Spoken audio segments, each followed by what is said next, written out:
duas próximas. Mas ainda tem um conteúdo que eu precisava dar para vocês nesse fim de semana, que é a conjunção do versículo. Manteiga e mel comerá até que saiba rejeitar o mal e escolher o bem. Esse até que é o que nós vamos estudar hoje. E o até que está carregado da revelação de Deus. Para mim, irmãos, vou falar a verdade para vocês, é até a parte principal do versículo. Porque a maioria das pessoas se perguntam assim: pastora, até quando eu tenho que orar? Até quando eu tenho que suportar isso? Até quando eu tenho que perdoar? Pastora, até quando a coisa não vai ficar desse jeito? E talvez você tenha essa dúvida no seu coração. Até quando você vai ter que suportar a vida dessa forma que ela está? E hoje nós vamos falar sobre até quando nós temos que fazer algo. E eu tenho certeza que até o final da mensagem você vai receber o fortalecimento de Deus no seu espírito. Amém? Por quê? Porque, irmãos, a gente precisa entender qual é o tempo que Deus nos deu para viver nessa terra. Nós precisamos remir o tempo, aproveitar e não desistir de propor no nosso coração se mover para a glória do nome dEle. Porque eu tenho visto muitas pessoas paradas, estacionadas, não estão ali vivendo tudo o que gostariam de viver e ainda estão numa fase muito difícil. Mas o que eu quero te dizer hoje, que você tem que ficar firme até Deus cumprir a palavra dEle. Amém? E aí eu quero começar em 24, capítulo 24 de Mateus, versículo 13. Palavras do Mestre, do Senhor Jesus. Está escrito assim: mas aquele que perseverar até quando? Até o fim, será salvo. E, gente, o que é o fim? É quando se encerra. Quem determina o fim da nossa vida? É Deus. É Deus que determina o fim da nossa caminhada, o fim de um ciclo. É Deus que determina o fim de algo. Então, irmãos, eu propus algo no meu coração. Enquanto eu tiver força, enquanto eu tiver fôlego de vida, enquanto eu tiver vida em mim, eu vou perseverar. Amém? E é sobre isso a palavra desse fim de semana.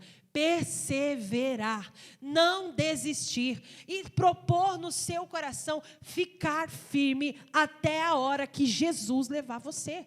Você não foi escolhido por Deus para um curto período de tempo, aonde pela sua alegria ou pela sua frustração, você vai ser escolhido de Deus, depois você vai ser descartado. Não. Deus te escolheu para você ficar com Ele pela eternidade. Mas enquanto você está nessa terra, você tem que perseverar. Você não pode desistir.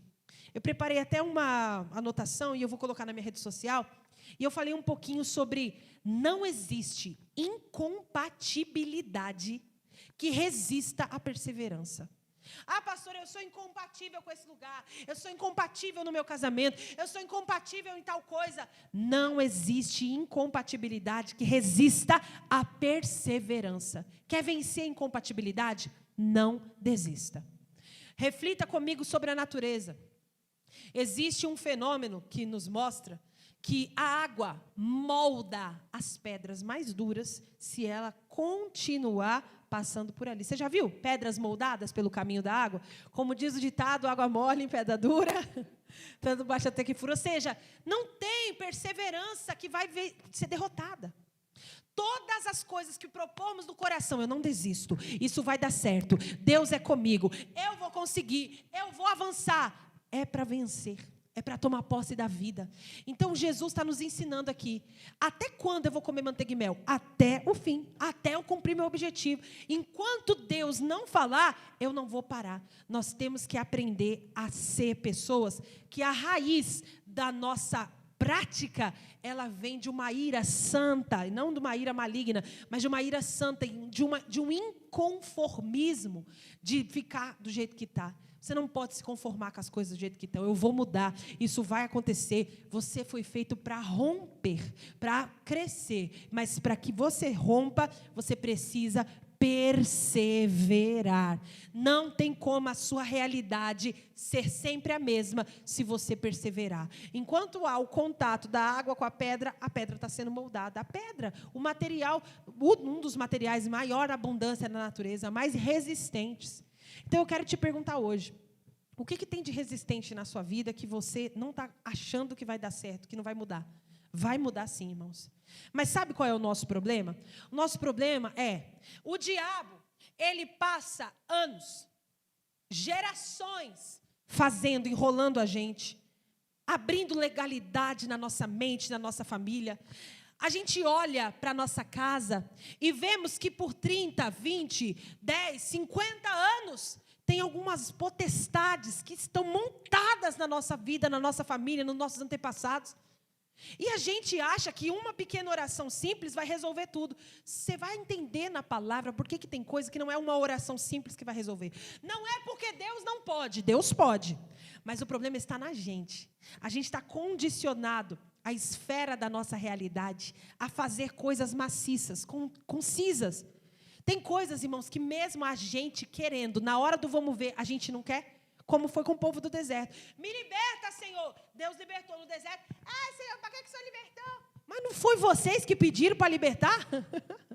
E às vezes a gente está assim. A gente está nem sabendo quais são as orações que estamos fazendo. Nós não estamos nem prestando atenção no tempo. Eu fico revoltada quando eu olho que o ser espiritual mais perseverante é o diabo. Vocês já pararam para pensar? O fim dele já está determinado, mas ele não desiste. Ele quer arrastar o máximo de pessoas possível com ele. Ele quer tirar a sua fé. Irmãos, o dia que você está mais firme, que você está mais consagrado, você está naquele jejum, que você está cheio de Deus orando, que você não se contaminou com nada desse mundo, que você está em paz, ele, miserável, não vem te afrontar. Irmão, você tem que cuspir fogo na cara dele, em nome de Jesus. Amém? Estou falando sério para vocês. O inimigo, às vezes, está abrindo legalidade há muito tempo. Ele persevera, ele tenta destruir, ele volta de tempos em tempos, e a gente faz uma campanha, ai, mas eu estou um ano na igreja, ai, mas eu fiz uma campanha. Tenha paciência, persevera. Deus está fundando, fazendo uma casa, construindo, tem fundamento. Você não pode desistir. Você às vezes acha que para fazer alguma coisa tem que ter dom. O dom maior que existe da nossa parte é a perseverança. Se você não desistir, você vai conseguir. Não tem uma coisa que você não possa aprender se você propor no seu coração não parar. Mas às vezes nós estamos numa briga espiritual sozinhos, porque Deus não está nessa briga com a gente. Ah, mas não aconteceu nada. É claro que não aconteceu. O inimigo está o maior tempo. Às vezes você olha para trás, vê que por gerações. Isso que eu vou falar aqui é muito sério, gente. Você viu o seu avô morrer de câncer, o pai morrer de câncer, e agora você está com medo. Irmão, você tem que ser uma muralha, falar daqui para trás, Satanás, porque aqui você encontrou comigo e eu estou com a unção de Deus, amém? Eu vou perseverar. A mesma coisa, você olha para trás e vê que as gerações anteriores da sua família não foram felizes no casamento. Ou era viuvez antes da época, da fase. Ou é uma traição, e parece que vem há muito tempo uma perturbação sobre a sua casa. Irmão, com você não, você vai vencer. E esse mal não vai passar para a próxima geração, em nome de Jesus. Porque você está na presença de Deus. E Deus está nos ensinando hoje o poder de perseverar, de não desistir, de não abrir mão, de colocar a fé em prática. Vamos aqui com as palavras de Jesus: aquele que perseverar até o fim será salvo. Se eu tivesse sozinho, eu ainda ia perseverar. Agora, olha quem está com você. Capítulo 28, ainda no livro de Mateus. Vamos lá no versículo 18. E chegando-se Jesus, falou-lhes dizendo: é-me dado todo o poder no céu e na terra. Está tudo nas mãos de Jesus. Portanto, ide, ensinai todas as nações, batizando-as em nome do Pai, do Filho e do Espírito Santo. Aí acabou. Não, irmãos. Ensinando-as a guardar todas as coisas que vos tenho mandado. E eis que estou convosco todos os dias até a consumação dos séculos. Amém? Se Jesus está comigo, eu não posso desistir. Deus não mandou você sozinho para a batalha, com uma espada na mão e um sonho no coração, na mente. Não, Ele disse: você vai e eu vou com você. Diga: Deus está comigo. Irmão, se Deus está com você, por que você está querendo desistir? Por que você está querendo parar? Por que você está querendo parar no meio do caminho, achando que não vai dar jeito? O único que não vai dar jeito é o cão, que a sentença dele já está dada. E ele ainda continua perturbando sua vida. Então o inimigo tem uma perseverança de anos. E a gente não tem a perseverança de fé, que vem da palavra, que mostra. A gente tem tudo para dar certo, irmãos. Você tem tudo para dar certo na sua vida. Você tem tudo para dar certo na sua vida profissional, no seu casamento, na sua vida financeira. E principalmente na sua vida espiritual. Não tem como dar errado. Nós temos todas as ferramentas que precisamos. Nós temos a palavra de Deus conosco. E nós temos o próprio Deus conosco. Que a partir de hoje você possa sentir a confirmação no teu espírito de que tudo que você está fazendo determinado na palavra dele, ele está com você. Do seu lado, te fortalecendo, te ajudando, te dando entendimento, abrindo os caminhos para você passar e, acima de tudo, aprovando você naquilo que ele já te ensinou. Diga graças a Deus, é ele que está comigo. Então eu vou lá porque Deus está comigo. Eu vou fazer porque Deus está comigo. Mas a gente precisa perseverar. Ah, pastora, mas eu acho que já deu errado. Não deu. Até o mal vai contribuir. A Bíblia Sagrada diz que todas as coisas cooperam para o bem daqueles que amam a Deus. Mas eu estou com uma ferida. Você já viu algum soldado dos brabo, sem nenhuma feridinha, nada? Não. Ele pode até ter marcas, mas você olha para ele e você vê que ele é um valente de Deus e nunca foi destruído. Amém, igreja? Então, que as marcas possam contribuir com o seu fortalecimento, com a destreza que você vai ter. Agora, o problema aqui é o seguinte: Deus está falando. Ele está disposto a fazer. Ele está disposto a te ajudar. Só que você tem que ir até o fim também. Amém ou não amém? Como eu falei, a gente quer coisa fácil. O ser humano é muito... Olha, eu não tenho nenhum adjetivo para falar qual a característica que isso tem. Porque a gente quer dar o mínimo de esforço e ter o máximo de retorno. É assim ou não é? Qual é a melhor casa pelo menor preço? A gente procura assim, não é? Cadê o melhor carro pelo menor valor? E assim também é com Deus. A gente quer dar o mínimo e receber sempre o máximo. Isso não tem como dar certo, porque não é incoerente. Então Deus está falando, eu vou agir, eu vou soprar fogo. Quando eu levantar para operar, você vai ver que daqui a pouco nesse salmo o negócio vai acontecer. Só que também você tem que vir junto comigo. Você não pode me largar sozinho no clamor que você mesmo fez. É o que eu não entendo. A pessoa vem para a igreja, clama, Deus fala que vai fazer e ela desiste, sendo que foi ela que pediu a ajuda de Deus. Isso não tem sentido, irmãos. Ah, mas eu sou fraco. Mas o meu Deus é forte. Eu estou clamando ao general das batalhas, Jeová Sabaote. Oh, glória a Deus! Aquele que venceu a morte e o inferno, que veio na terra, verteu o seu sangue, e a maior luta e humilhação ele passou. Tem alguma coisa que o Senhor não pode fazer? O problema é que a gente não tem paciência para cumprir o processo. A gente quer que, como se fossem as coisas num passe de mágica, pronto, está tudo feito. Se fosse assim, irmãos, nós já estávamos na eternidade. Deus pode fazer, mas a esfera a qual nós estamos condicionados necessita de processos pelos quais nós temos que passar. Porque se a gente passa por alguns processos e você mesmo às vezes quer desistir, tem coisa, irmãos, que a gente tem que entender. Deus está fazendo a gente passar, por quê? Porque você vai estar lá no meio da guerra. Você já andou 50%, 60%, 70% do caminho. Aí você vai olhar para trás e vai falar, eu já fiz tudo isso, para eu desistir agora vou nada. Eu dou a minha vida, mas daqui eu não paro. Mas a gente às vezes só faz isso mesmo depois que já está lá na frente. Então, que nós possamos perseverar. Amém? Agora eu vou dar uma pequena resumida, se você quiser ver com profundidade a palavra de sexta-feira, mas eu preciso passar por ela, porque tem pessoas que não aprenderam. Então, eu vou fazer igual o almoço de domingo, né? Vamos pegar um restinho da comida que sobrou na sexta e juntar com o que a gente cozinhou hoje, que vai dar certo. Vamos lá? Segundo livro de Reis. Não, pastora, se Deus me der uma grande vitória, eu vou me animar. Não se engane, isso é mentira sua. Você nem sabe que é mentira, mas é. Sabe quem teve uma grande vitória? E não se iluda, exatamente. Ela usou a palavra certa. Segundo livro de Reis, capítulo 13. Presta atenção nisso daqui. Quem lembra do profeta Elias? Diga amém. Depois que ele venceu os 450 profetas de Baal, como que ele ficou? Quem lembra? Depressivo. angustiado.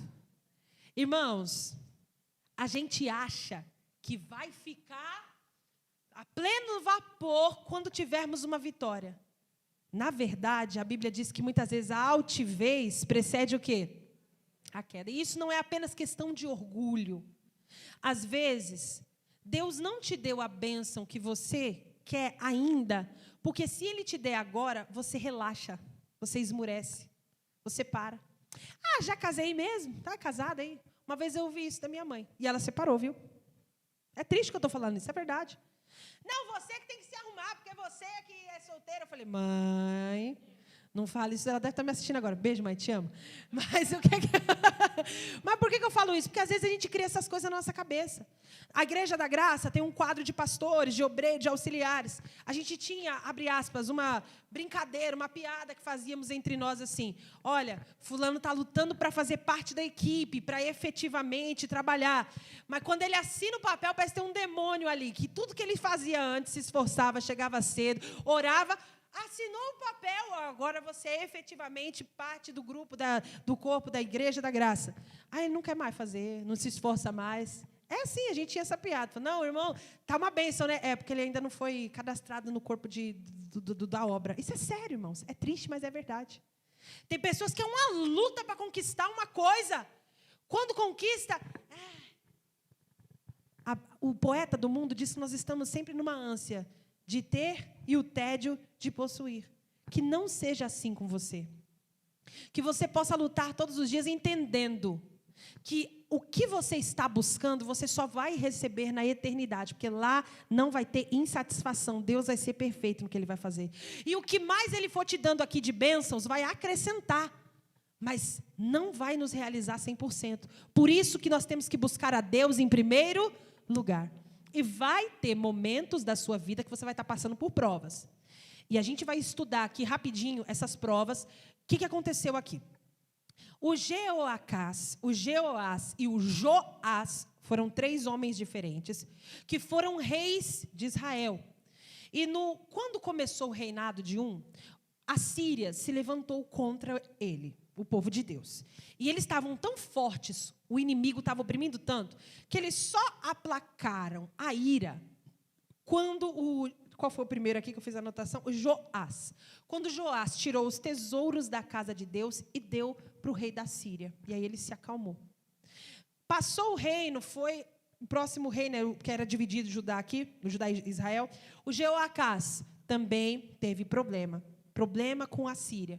A Síria se tornou um grande inimigo. E por 3 reinados, por 3 gerações, seja ela de Israel ou não, a Síria se tornou inimigo.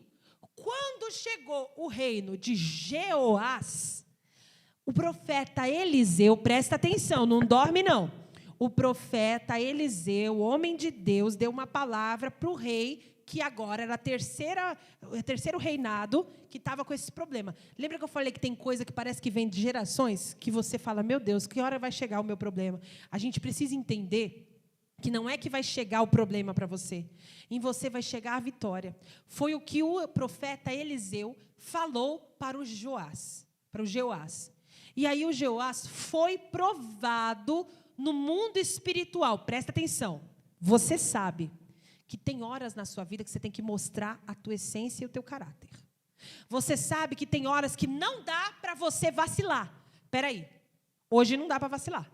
Eu posso vacilar a qualquer outro momento, não quero, mas isso hoje não é uma opção. Que momentos são esses? São os dias da prova.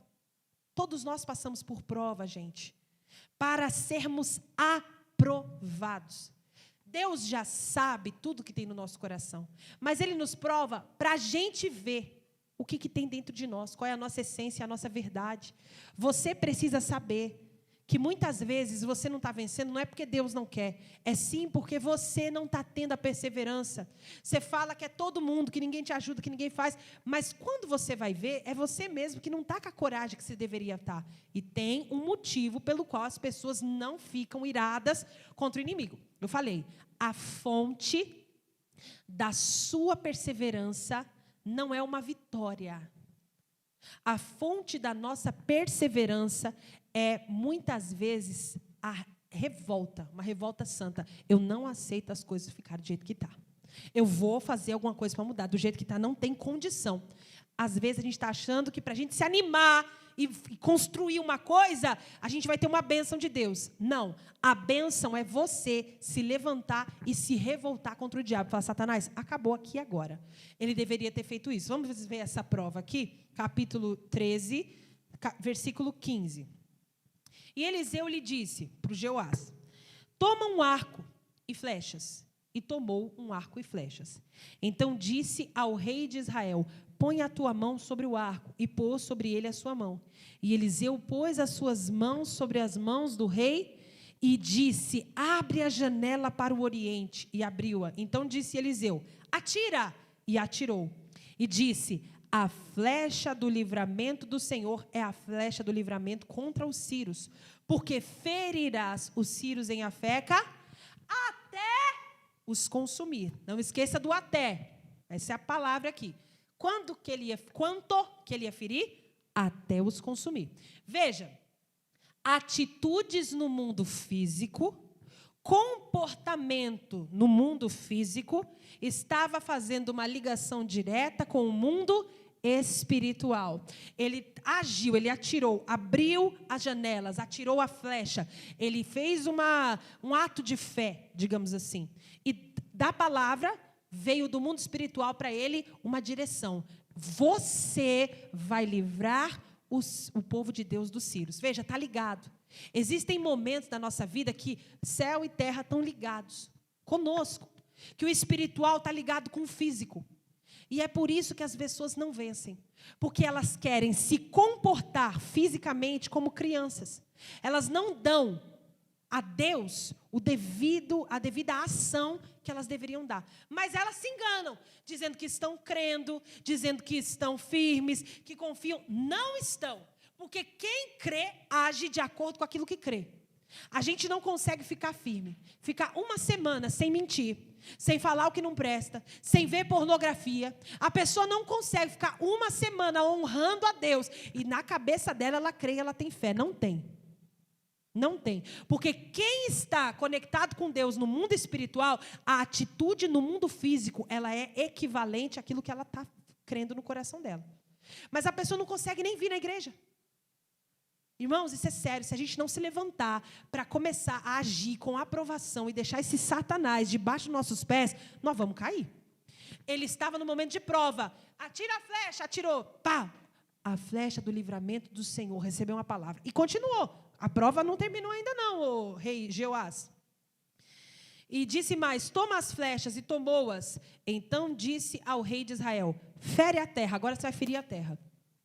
E feriu-a. Uma, imagina ele ferindo e olhando para a cara do profeta. 2, 3, e deu na mão do profeta. O que aconteceu? Então o homem de Deus se indignou muito contra ele. E disse, 5 ou 6 vezes deverias ter ferido. Então feririas os sírios até os consumir. Porém, agora, só 3 vezes ferirás os sírios. Ou seja, se você tivesse bom ânimo e atitude, você ia mostrar nesse momento, porque essa era uma prova para você. Você foi reprovado. Você só feriu a terra 3 vezes. Se você não tem coragem de jogar flechas até consumir, você vai conseguir guerrear? Não vai. Gente, presta atenção no que a revelação da palavra de Deus está nos mostrando. Tem pessoas que não estão tendo coragem de fazer uma campanha de 7 semanas, cumprir as 7 semanas. E ela está achando que no mundo espiritual a coisa vai acontecer. A fé é do tamanho da sua prática. Você tem fé, então vai agir segundo a sua fé.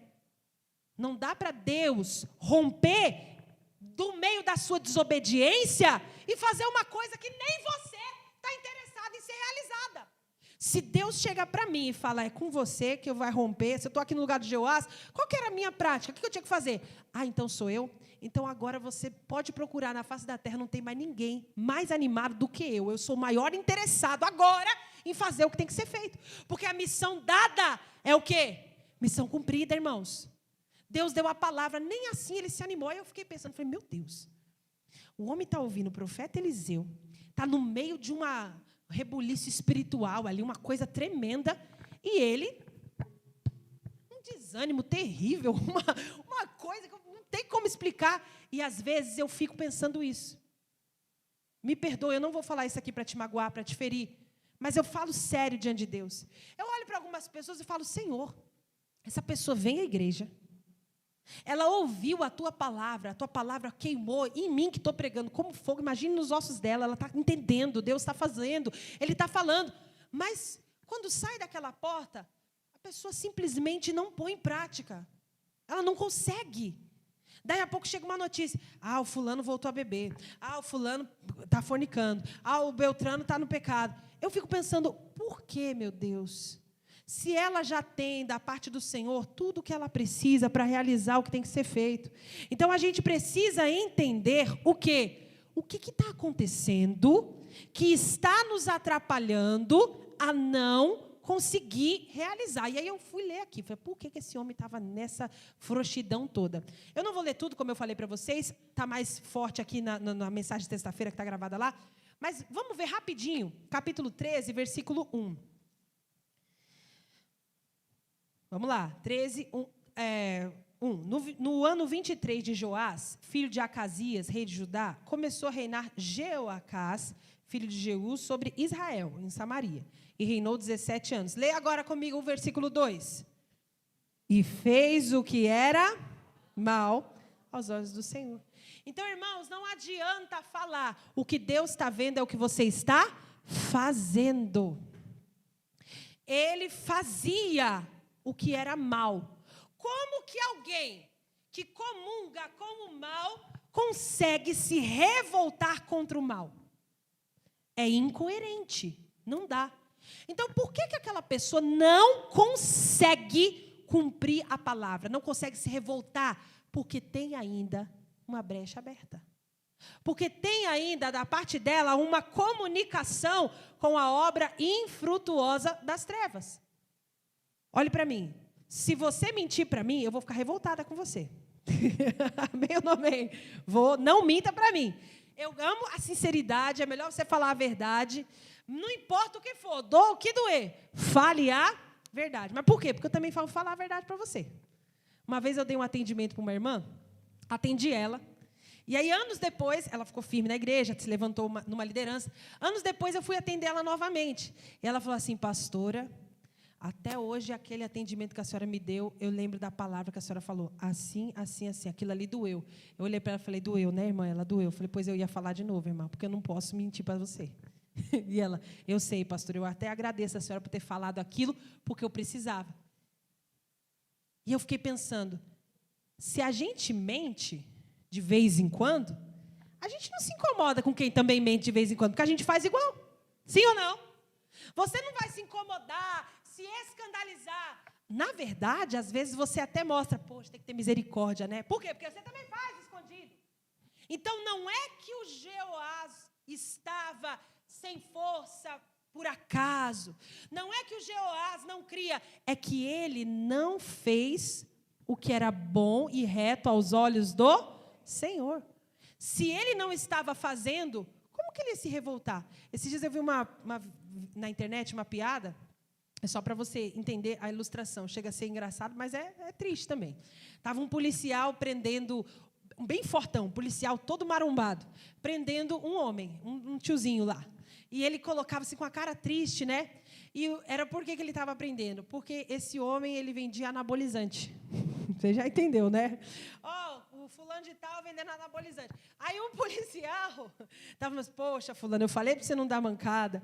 Por que ele estava prendendo? Porque aquilo era errado. Mas ele também tinha parte com o homem. Quem é que está todo marombado desse jeito? É porque está tomando alguma coisa aí. Porque quando a pessoa é realmente natural, não tem como ela ficar do tamanho do Hulk, né? Por que eu estou falando isso? A mesma coisa, gente. Eu dei um exemplo bobinho, mas é para você entender.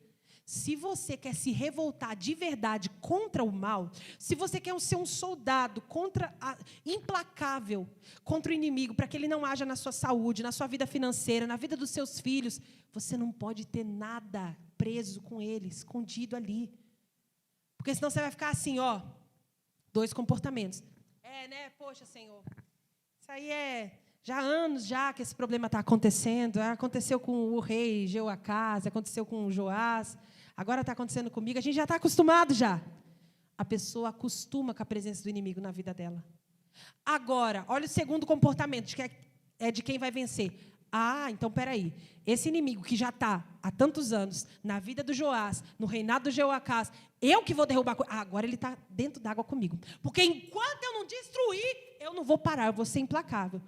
Olha a diferença na atitude mediante a palavra. Irmãos, ele devia ficar irado, tacar flecha no chão, porque aquela revolta devia consumir os ossos dele. A Síria era opressora. Deus não é opressor. Tudo que vem para te oprimir é do diabo. O diabo te oprime, tira a sua paz, arranca a tua saúde. Imagine a guerra, matava crianças. Eram pessoas que eram abusadas. Momento de guerra, momento de briga, a coisa é feia. E se isso não der revolta na gente, é porque a gente está normalizando aquilo como prática. Irmão, nós precisamos nos revoltar contra tudo que não presta na nossa vida. Mas nós só vamos conseguir quando nós estivermos completamente livres do mal, do pecado. Nas práticas que agradam a Deus de verdade. Porque quem está se consagrando ao Senhor de verdade, sabe que Deus está fazendo. E é aqui que eu quero entrar na novidade da mensagem. Eu vou dar 2 passagens ainda para você.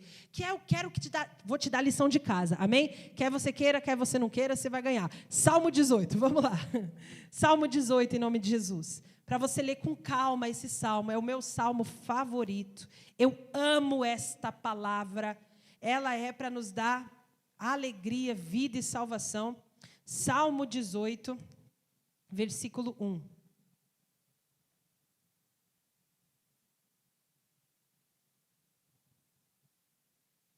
Eu te amarei do coração, ó Senhor, fortaleza minha. O Senhor é o meu rochedo e o meu lugar forte e o meu libertador, o meu Deus, a minha fortaleza em quem confio, o meu escudo, a força da minha salvação e o meu alto refúgio. Então, atenção. Quando você tem Deus como tudo isso na sua vida, não tem como você não ter a resposta. Veja o versículo 3. Invocarei o nome do Senhor, que é digno de louvor, e ficarei livre dos meus...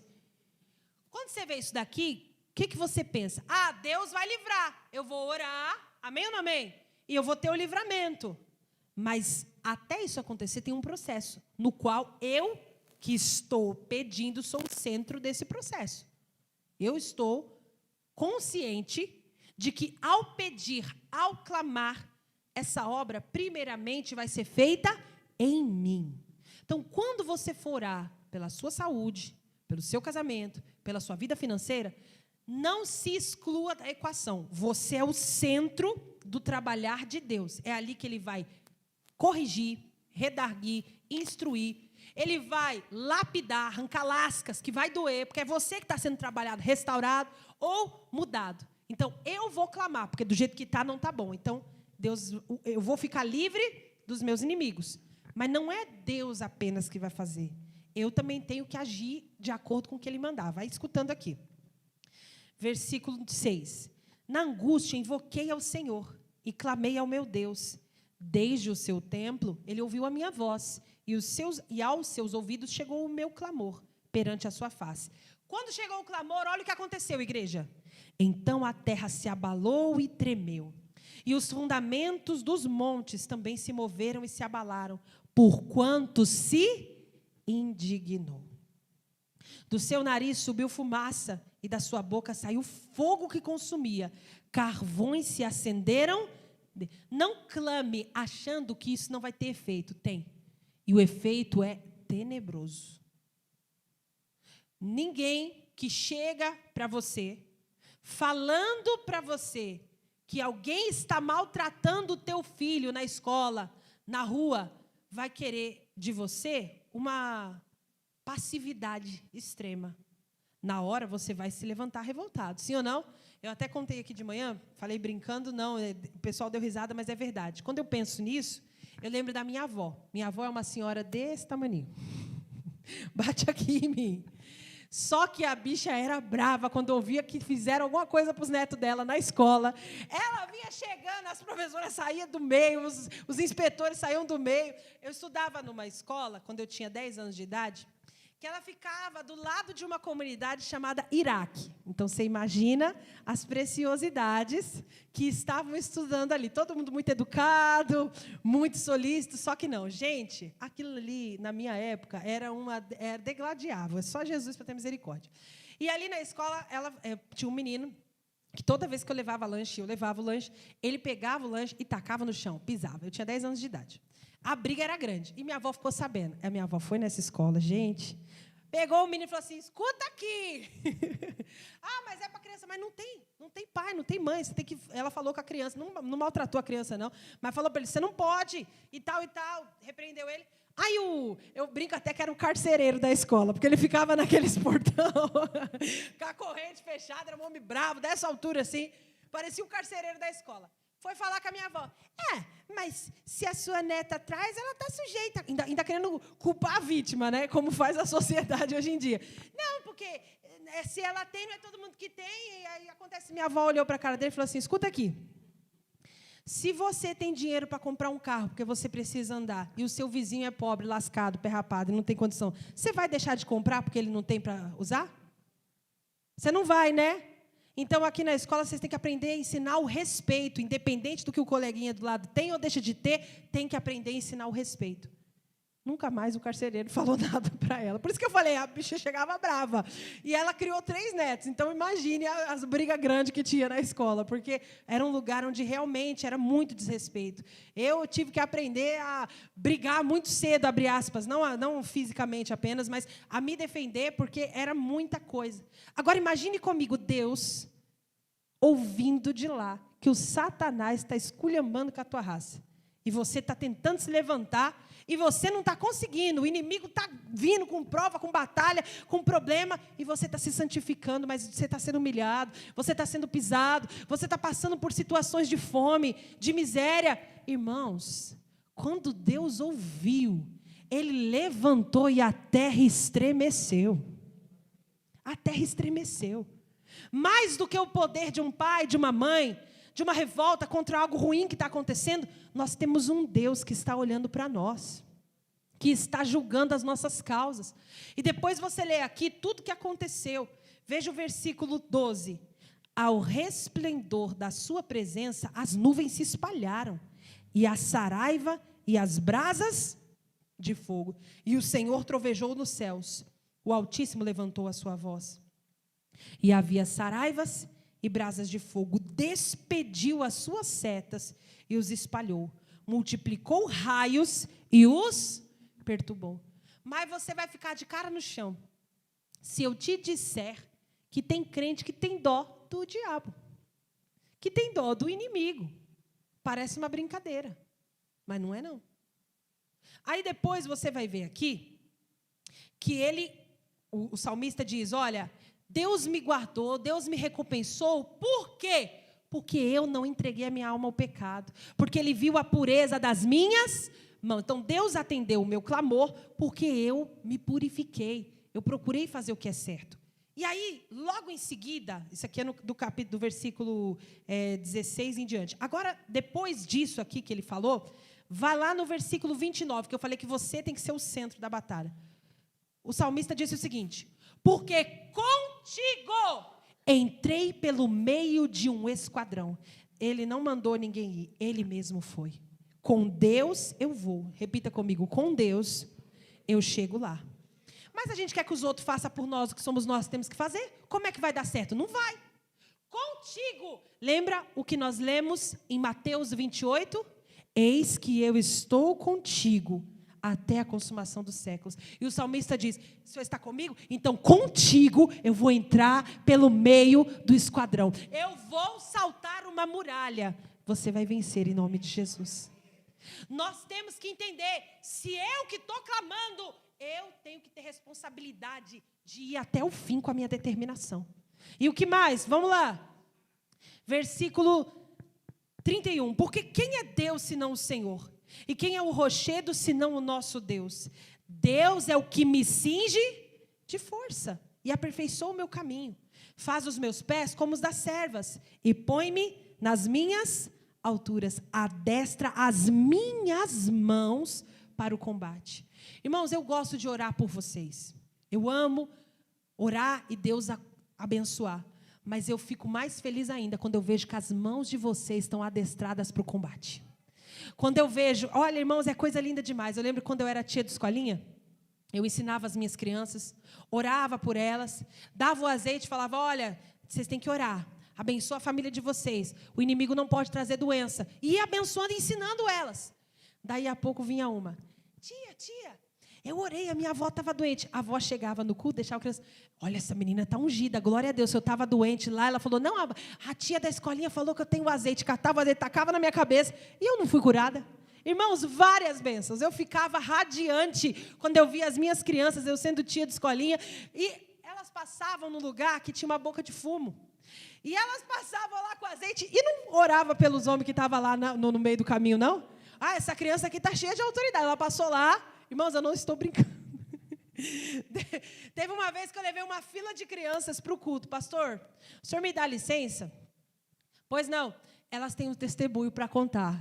Uma curada do braço, dor no braço, outra curada não sei o quê. Irmãos, isso é lindo. É o que eu quero ver você fazendo. Deus quer cingir, adestrar suas mãos para o combate. Deus quer adestrar para que você venha quebrar um arco de cobre. Você é capaz. Você precisa vencer. Você tem que entender. E o que mais que ele determinou aqui em nome de Jesus? Versículo... Cadê aqui que tem um específico que eu quero ler? 37.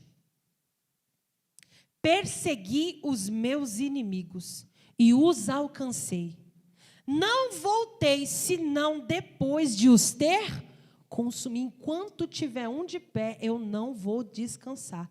Enquanto tiver vindo uma tentação, eu vou me consagrar. Enquanto eu tiver com uma sensação de qualquer negativa, eu vou buscar. Eu vou perseguir essa bênção até que a obra seja completa.